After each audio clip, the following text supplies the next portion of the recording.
This week, as part of MTN's series on contested statewide primary election races, we're examining the crowded field vying for Montana's open U.S. House seat.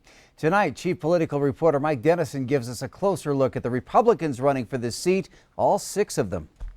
Montana's only U.S. House seat is open because incumbent Republican Greg Gianforte is running for governor.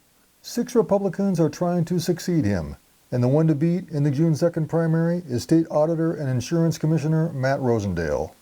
Rosendale has raised $1.3 million in campaign funds, far more than any other Republican.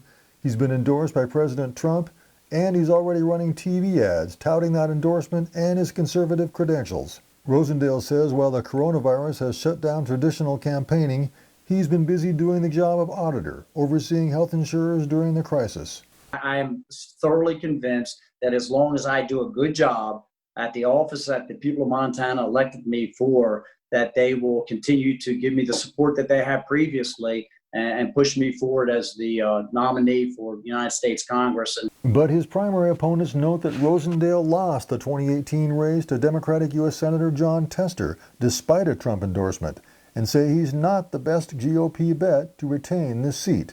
Secretary of State Corey Stapleton hopes his status as a statewide office holder and military veteran could propel him to victory. In times of trouble, I think that people look for someone who's stable and someone who served before. And military veterans listening to this will understand this, that I'm just trying to hold out to people that what I bring to this is experience, stability. And farmer rancher Joe Dooling of Helena says he's been campaigning hard and stressing that he has a down-home Montana appeal that others can't match. If I'm elected, you guys are my bosses, and I want my boss to call me if he has an issue. So I put my number out there 100 times. Just give me a jingle, and you'll catch me in the tractor. The other GOP candidates for House are former State Republican Party Chair Deborah Lamb, National Guard vet and former teacher Mark McGinley, and electrician John Ivankovich of Butte. Lamb calls herself the grassroots candidate and says gender won't be an issue if she's the Republican opposing the likely Democratic nominee, Kathleen Williams. McGinley is waging a strong social media campaign, emphasizing a resume he says can resonate with voters, as a counselor at the Youth Challenge program in Dillon, his work in prison ministry, and his military record. Ivankovich's campaign has been minimal, but says he can help bring organized labor into the Republican fold. Yet for any Republican candidate not named Rosendale, the question is whether they can overcome the power of name recognition, big-time endorsements, and money.